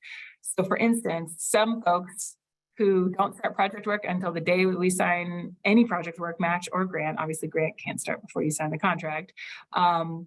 They will list every single invoice, and they will do 2/3 in the match and 1/3 in HCP, and every single line will be 2 parts, 1 part, and that is how they document it, because everything is a cash expense, so it can be either a cash match or a reimbursable expense. Some people have a lot more in kind. Some people have a lot more past expenses, so that can only be matched. You submit a bunch of past expenses, and you submit that all at once. Now you've got all of that match saved up, and maybe a bunch of these lines can be all grant because you did a bunch of match in your last one. So again, it's all dependent on how you've structured your project, which is why we sort of leave it open. We will of course be checking and making sure that you're never getting past that 2-to-1 ratio. And if you're confused about your particular situation and how it makes sense to notate it, again, contact us, let us know. Once you get the hang of this form, a time or two, I think it'll be a little easier. But yeah, it can be a little bit confusing of like, well, where do I put what number? What's match? What's grant? I mean, you're deciding, because all of the expenses, it doesn't matter. They're all eligible for the project or they're not. So it could count as match or it can count as grant as long as the date is correct. All right. So then the third tab is this calculated sheet. This you can't click or edit it. It's all calculated from the main doc list. But these cash, ABC, in-kind, DEF, HCP, GHI, these are the letters that correlate to that place in the form. So the cash, ABC, in-kind, DEF, HCP, GHI. So you will just literally take these numbers that auto calculate for you, input them into the reimbursement form in the portal, and then that's what the numbers that will then be tallying and help us with those calculations so that you can see where you are in your grant. All right. The next attachment, so that's one attachment, the doc list, the spreadsheet that details everything out. Everything is in the list. The next attachment is the documentation of each of those lines. And this is a lot of work. We recognize that. So it's important to keep good records, but it's necessary because we get audited all the time. Almost every year, it seems like one of our grant programs is getting audited. And we have to show the auditor that you spent the money you said you were going to spend on the thing you said you were going to spend it on. So in order to be an eligible expense, of course, it has to be, or in order to be in the documentation packet, of course, it has to be an eligible expense. It needs to be within the scope and budget. Unless you need a change, then you're talking to us first before you're submitting anything in the reimbursement. You're letting us know that you need to add to the scope or change the scope. And then we'll do the amendment and then it will be in the scope. It needs to be necessary and reasonable. So it needs to be something that a prudent person would do. So it can't be, well, we're gonna, spend $300,000 on painting this room. Like, it needs to be a reasonable expense and a good use of state funds. It cannot expenses cannot be counted toward any other state project as match or for a grant for a state project. So if you are an organization that regularly gets support from the Department of Commerce, for instance, or has gotten a direct appropriation from your legislator, those expenses can't count toward our program. Cannot match state funds with state funds, or count match twice. That's called double dipping. So if you counted something as a match for another state fund, you can't count it again for us. And then of course they need to be, the expenses need to be incurred within the time period that is permitted. So for grant dollars, that's the day your contract is signed to the present. You cannot start spending grant dollars until your contract is signed. For a match, as I mentioned briefly before, you are permitted to go back up to 6 years from the first day of the biennium, which is this July 1st, 2023. So that means that you could potentially count match, as long as it hasn't been counted on any other state project, including past grants from this program, up to July 1st of 2017.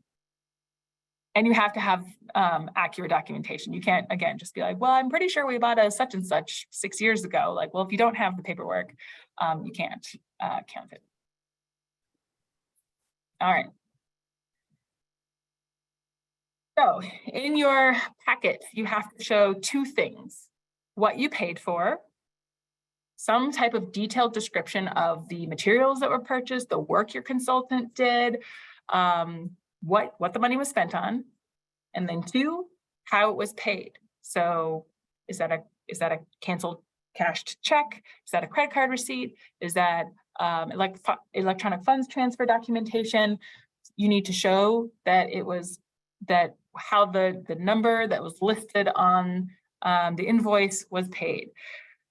Typically, this is two documents. Usually there's an invoice and there's a payment. Sometimes if you go and buy a bunch of materials at a store, it'll list all those materials on a receipt, and then it'll have paid by credit card, last 4 digits. That's a situation where you have both what was paid for, because it's detailed on the receipt, and the credit card is listed as the form of payment, and that's on one piece of paper. I would say maybe a quarter of the time, and David, maybe, I don't know if you agree with that, things are on one sheet of paper. Most of the time it's 2 or more. A description of what was done and what was paid for, and then documentation that you paid for it. I see Julie's got her hand up. Go ahead. As a city government, getting copies of canceled cashed checks has become more difficult. Are you able to take our financial accounting reporting that records that check documentation and the check number as, okay, thank you. Absolutely. Yep. Great question. Great question. And that goes for everyone too. If it's really hard for you to get copies of your check, you take a bank statement, black out any private information that you want to keep more private, highlight those lines. That's, you show the invoice for $10,000, highlight the line that shows the check number and the amount that matches. That's totally fine. We actually have one grantee that does that. Well, they just, in their packet, they submit 2 packets. They submit one with all of the invoices, and then they submit a very long bank statement with everything highlighted, and it matches, and we can just quickly go from one to one. Actually, their bank statement actually prints out each of the check pictures too, so we can confirm the name on the checks as well. But yeah, that is totally fine as long as it shows the number. I Quickly, see David unmuted. yeah. Oh, yeah. Yeah. Just to clarify on the 2-page, minimum of 2 pages, almost everything is going to require 2 pages, because we don't want you to put the receipt in front of the invoice and cover something up, because our fiscal reviewers will flag that and ask us to get that replaced with the original, or just the original. So just the receipt, just the invoice, nothing covering anything up. That's all. Yes. So everything has to be its own page in the packet. So don't have, if you have something stapled together and it's all stacked, you have to take it apart when you scan it or photograph it so we can see each piece of it. So, all right, Stacy. Hi. At the city, we use a voucher process that goes to the city council for approval to issue a check. Yep. Would a copy of a voucher that shows that a check was issued to pay an invoice suffice? Yep, we often accept those. Great question. Very specific to local government. Yep, great question. Thank you. All right. For in-kind, we require the same information, what was paid for, or in this case donated, and how it was paid for, or donated in this case. It's still the same information. So you have to list what the person is donating, and there has to be some indication on the documentation that they donated it. So for materials, it needs to be sort of a signed and dated invoice statement from the donor listing the value of the materials, and the donor saying, I am donating these materials at this value to this project. For general labor, as we've discussed, you're going to be submitting volunteer timesheets, which I'll have some samples of here in just a minute, valued at $33 per hour. So that needs to have the information about the person, the date, the hours, and a description of their work. So what was paid for, or what was donated, I should say. And then the professional services, which we discussed a little bit. They need to detail the professional services they're donating, how much it's worth, and that it is being donated. And that needs to be indicated on the form, whether it's just like, was going to be 5,000, it's donated, or if they zero it out, or if it's half and half, if part of it's donated, part of it you paid in cash. I mean, just make sure it's clear what's donated and what's not.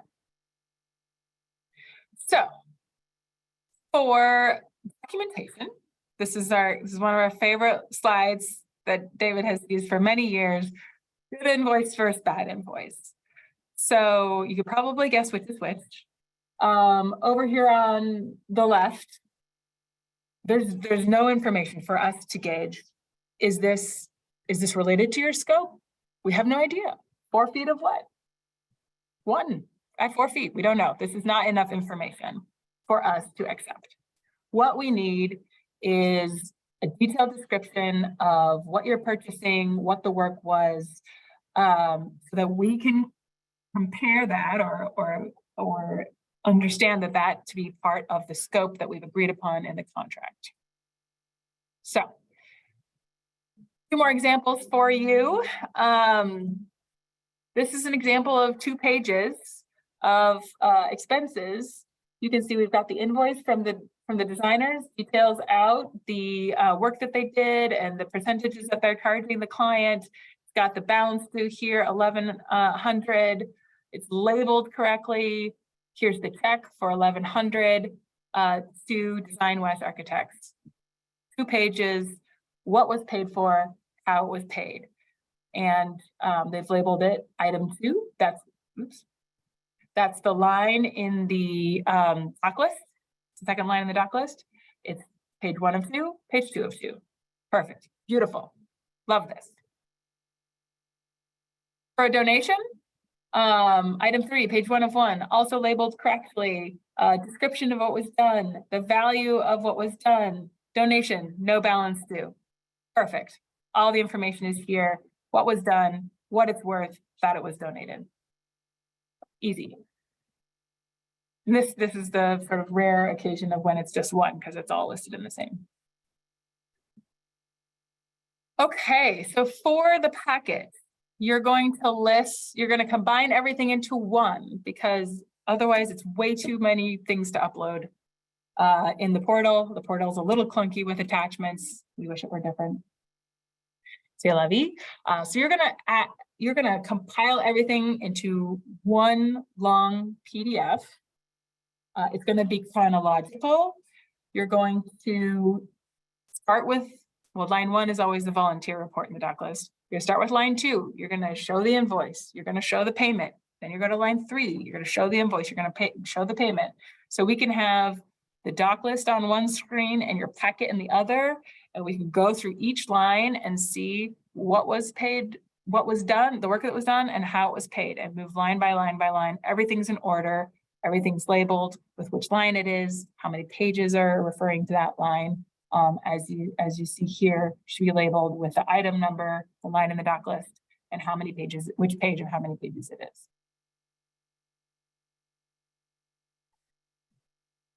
It sounds complicated, but once you've done it a time or 2, hopefully it gets a little bit easier. Ooh, we're running short on time. All right, well, we're getting to the end here. we'll keep moving. And if you have to hop off, I totally understand. This is being recorded, so if you have to hop off, you can hopefully catch the end in the recording. The other two attachments that we previously discussed were the volunteer report and the volunteer timesheet. So the volunteer report is a spreadsheet that we will give you, that is pre-formatted for us that you need to use.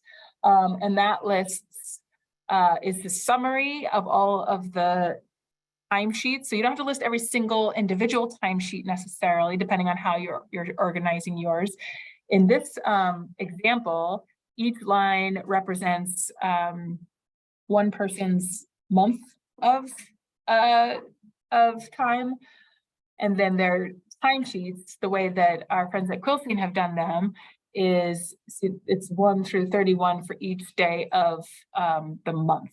And so they fill out which day they're working, and then the total goes on one line in the volunteer report. So we need to see both. We need to see the summary, which lists all of the hours in whatever sort of grouping you're tracking them. So whether it's weekly, monthly, bi-monthly, however it makes sense for your project, it will calculate the amount, which in this sheet, it's listing 25 because it used to be 25, but it is 33 now. So you get some extra dollars for that.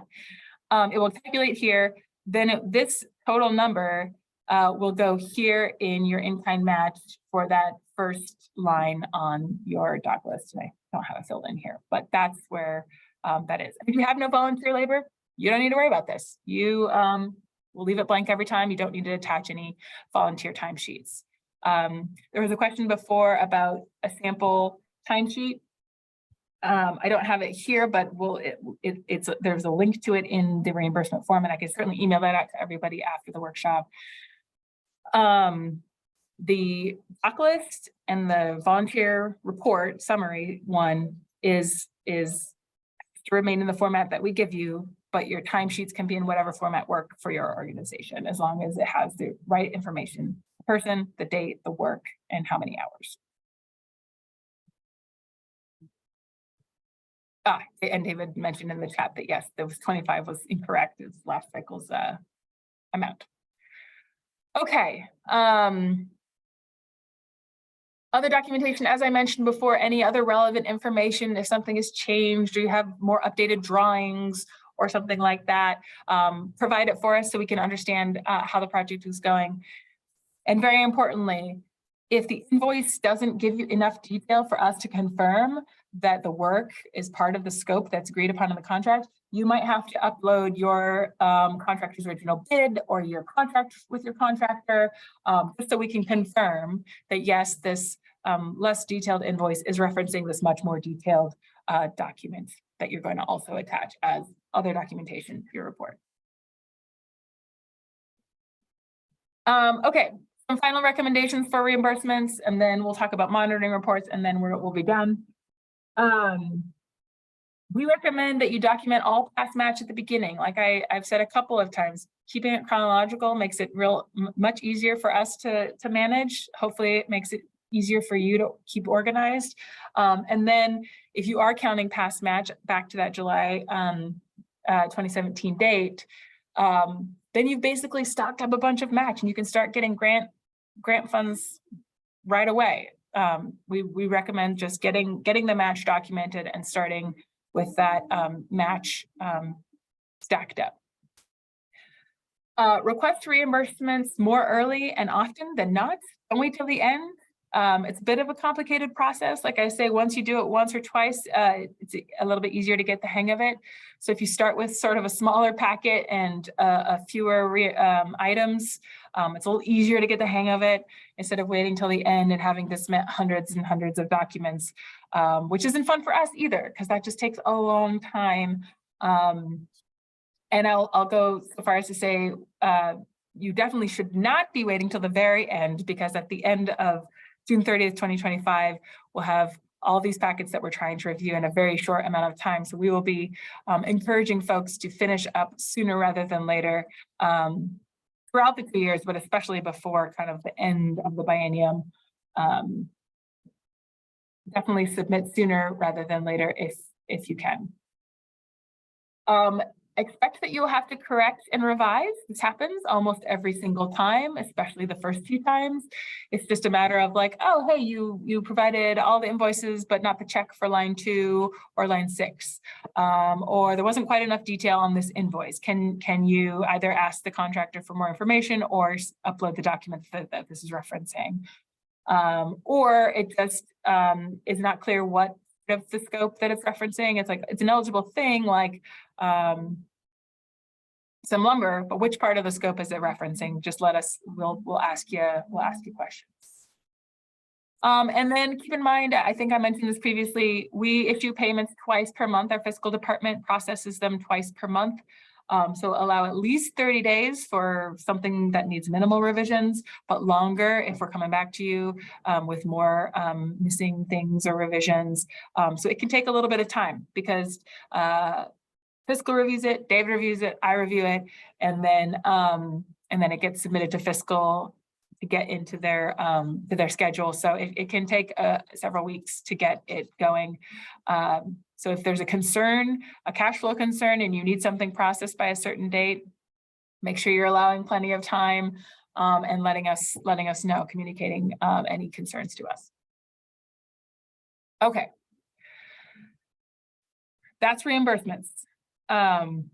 Once you do it a time or two, hopefully it'll be a little easier. We'll wrap up with monitoring here. I'll show you that form, very simple. Then we'll open it for questions. And as I said, if folks need to hop off, I completely understand. So monitoring will ask, this is a report that comes into the portal once a year after you complete your project. Again, hopefully quick responses. Hopefully you're already doing all the things like offering public access to history.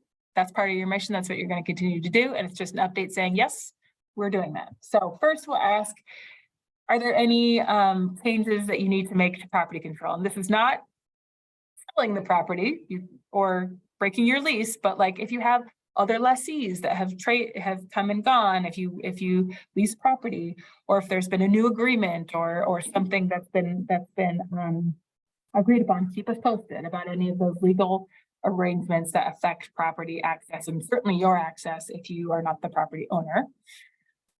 And then project purpose. How are you continuing to provide public access to history and interpret history for the general public? Again, this should be hopefully very easy. We continue to fulfill our mission to offer exhibits and tours and to the public, and these are some of the activities we've done this year. Great, easy. Send us a couple pictures. Love to see pictures. Love to see the facilities that are supported by Heritage Capital projects benefiting the public. So if you are able, we really love for photos past the project completion. And then the last slide I have is as to move forward, don't forget your pre-contract questionnaire in the portal. Fill it out as soon as you can. Several of you have noted urgency, and I've started to work on contracts. It's easiest for us if you keep all of your contract numbers, and I forgot to send, I'll have to send that list out. So your contract number will be 25- your rank. So City of Bellingham was rank number 1, they will be 25-01 is their contract number. If you're ranked 12, 25-12. So the ranking is posted on our website, but I didn't translate that into contract numbers. So I will send that out as a follow-up to this workshop, so you can see your contract number. That's going to be the thing on the contract. You'll see it in the draft. Again, if any changes are needed, talk to us first. We're very flexible. The point is to, fulfill the original intention of the grant. We just need communication up front, and remember that you are agreeing to do that in your contract, and contact us with questions. We're here to help. So, okay, that's the end of the slides. Thank you for your patience, and we'll open it up to questions. I'm here. I've got extra time if folks want to stay on and continue to ask questions. David's put the sample timesheet in the chat, which is great. And I see Ella has a hand up. Go ahead, Ella. Hi, I have two questions. Yes. Do you have any temporary signs available that we can put up during construction? Like to loan you? Yeah, you know, for instance, For Culture has a sign and it's a plastic sign. I mean, Yeah. do you have anything like that? You know, we don't. Okay. But we potentially we might be able to do something like that. Let me look into that for you, Ellie. Okay, Ella, excuse me. And get back to you on that. We have had folks that have basically done, you know, spend a few bucks at the I don't know if it's Office Depot or Kinko's or something to Right. get that printed. So I will look into that and get back to you. okay. The other question I have is about the intent to pay that has to be filed with L&I.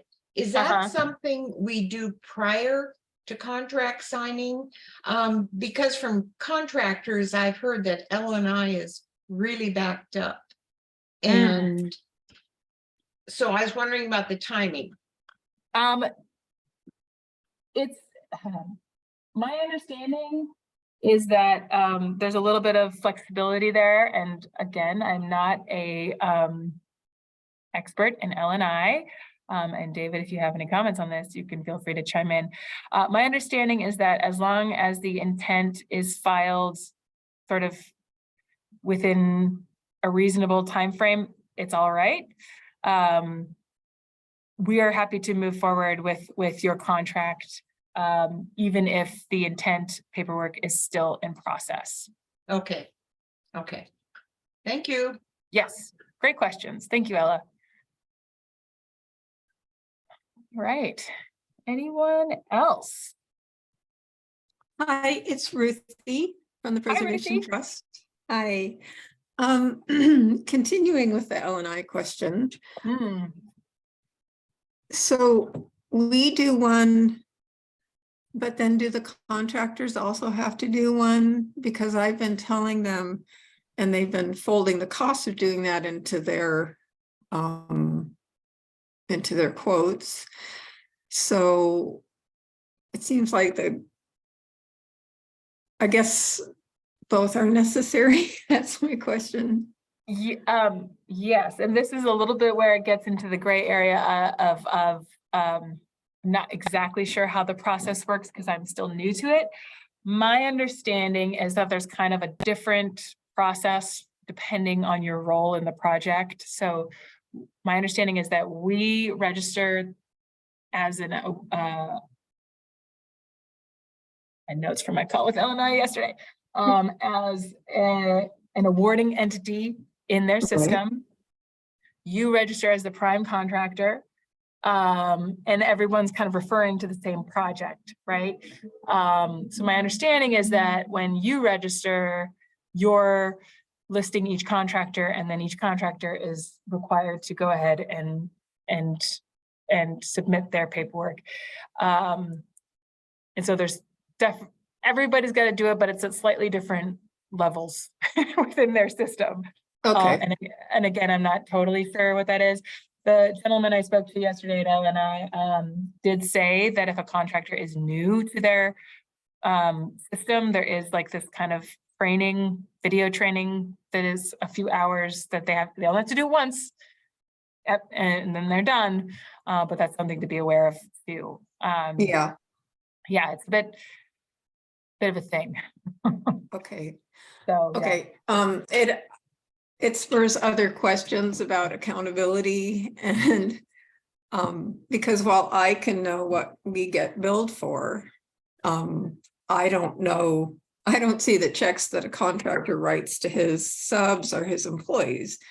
Right. But I guess it's just, you have to trust that we're not setting ourselves up for getting sued in terms, if for some reason the contractor doesn't pay that? I mean, I would assume they want to do the right thing, but, okay.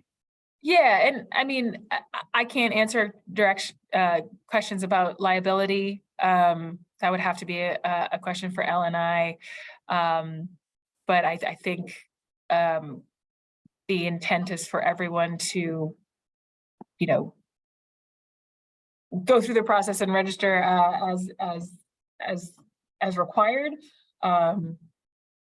Yeah, I don't know that I could speak directly to liability. Sorry about that, Ruthie, but the folks at L&I have been pretty responsive to me over the last little while, and as I say, I am learning more and more about it so that I can be helpful. Obviously, we're not regulating that, Yes. but I want to be able to give good information to our grantees and at least point you in the right directions and let you know what to expect. Obviously, again, we're not reviewing all that on our end, but yeah, we'll be learning more about that in the coming weeks as well, and keep you updated if there's additional information that we can provide for you. Okay.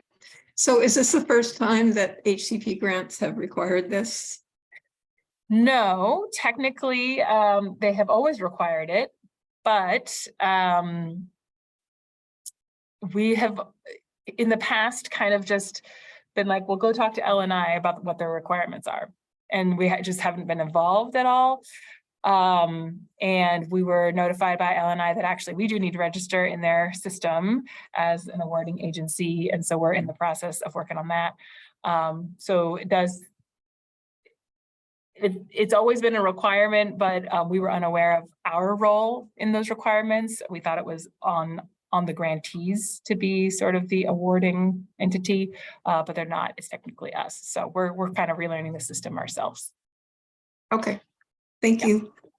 Yeah, wish I had a little bit better information for today's workshop, but yeah, they love you. Okay, other questions? Ellie, your hand's still up. Do you have a new question or was that left over from your other questions?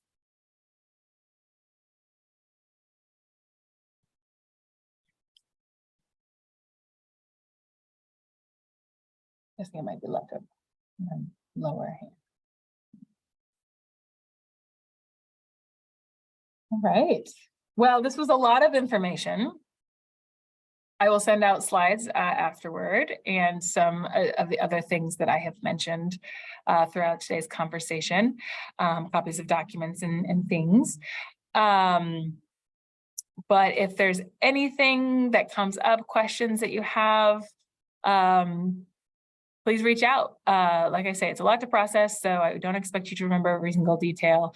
Once you sort of get into the swing of the reimbursements, it will, I think, become a little bit easier, and it'll be easier to sort of know how to organize your documents so that you can move them right into a reimbursement request, hopefully.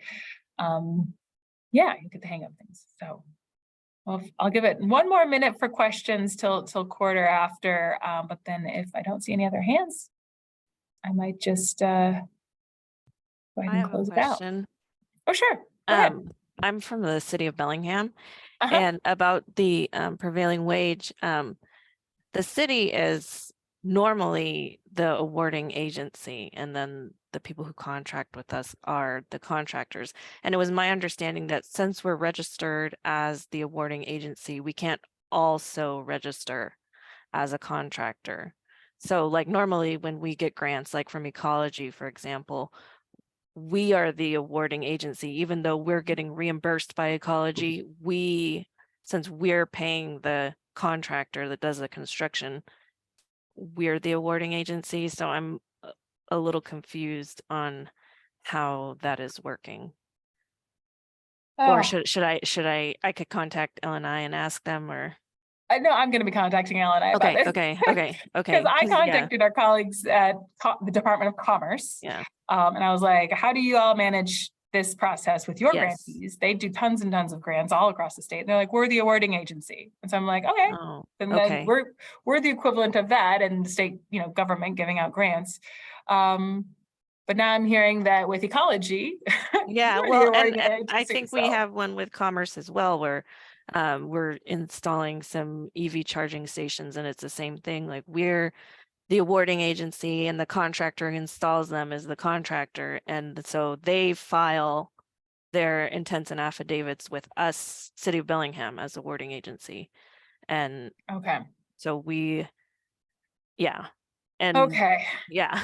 And also I- like under the project, not all work that's being done is prevailing wage. So you had mentioned that the entire project prevailing wage applies, but if you have like a category of work that's being done that's not prevailing wage, how would that work? Well, if there's no state requirement for prevailing wage for a Then- particular category, then you're fine. Okay, It's just wanted to make related sure. Yeah, it's related to trades, and David Okay. might have a little bit more Okay, detail about that, but there's specific categories. But Right, yes, this right. awarding agency contractor issue, I need to get more information from L&I about that, because the state is large, and there's Right, a lot of money going right. in a lot of places, and it seems like there's maybe a few inconsistencies. So if it's possible to do it in different ways, we can be flexible. I just need to get information from them about what the best route will be, and I will do that, and I will send out updates to you all about that. And So- then would we be required to submit the prevailing wage paperwork, like the intents and affidavits? Is that part of our required documentation? I believe so, but you submit it to L&I, not to us. Okay, so we don't Yeah. like have to include that with the invoices that we're submitting? No. Okay. Great just wanted question. to make sure. Yep. No, we're not tracking that. We rely on L&I to track that. Okay. So Got it. you only have to work with them on that. We Okay. just sort of make you aware that that's a requirement as utilizing state funds. Mhm. And then they are the ones that monitor and regulate that. I do want to make sure our program is represented in the system correctly. Anyway, more information to come Okay. about that. I don't Thank know you. if we're listed as the awarding agency ultimately, if there's a larger role for us. Again, I will get more information, more clarity on that as soon as I possibly can, and let you all know. Great, thank you. Okay, Ruthie, A non-L&I question. excellent. So One that I might be able to answer. I did do the contract questionnaire. And I was just wondering, should I be checking back to the portal to see if you've responded to that? Or should I just continue to wait to be sure that you got it and know that we're in the queue for ongoing? Great Okay. question. Yep,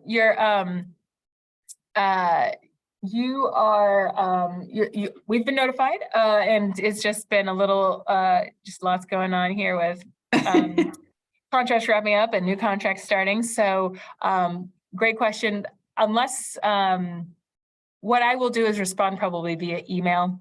Okay, If there's questions that you put in there. What I will probably do is if there's questions that are preventing me from creating that first draft, then I'll send you an email and we can have that conversation, or I can give you a call.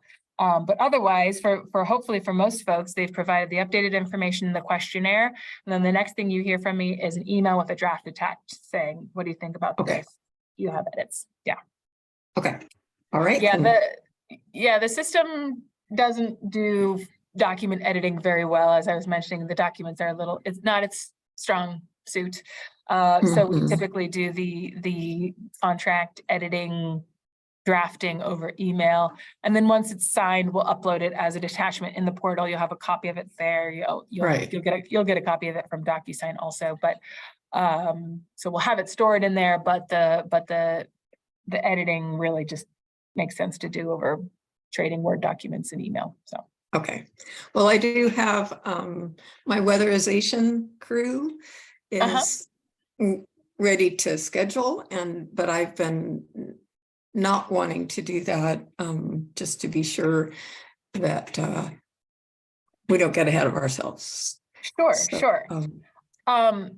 We can definitely talk offline about that, and I can make Okay. a point now to look at what Take you a look. submitted a little sooner Great. than Okay. others. Because we can make sure that you're ready to go by July 1st if you absolutely need to. Or if if it's July 10th or, you know, Yeah, July 20th or whatever makes sense for you. I can put that on my, put that in the hopper in the right order so that I can make sure that that happens. So I'll take a look at what you submitted and we can chat more about that and so you can get that scheduled. thank you. Great, great questions.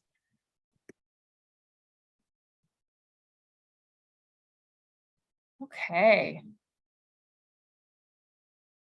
Any other last questions before we sign off? Again, contact us anytime with questions as they come up. Happy to help.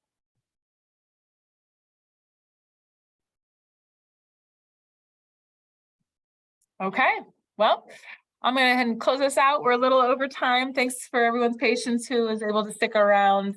We'll be posting this recording if you need to review anything. I'll be sending out slides, documents, all that kind of stuff.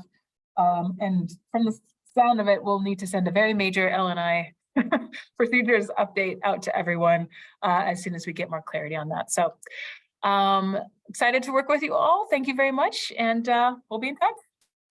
Thanks, Bye. Jay. That was great.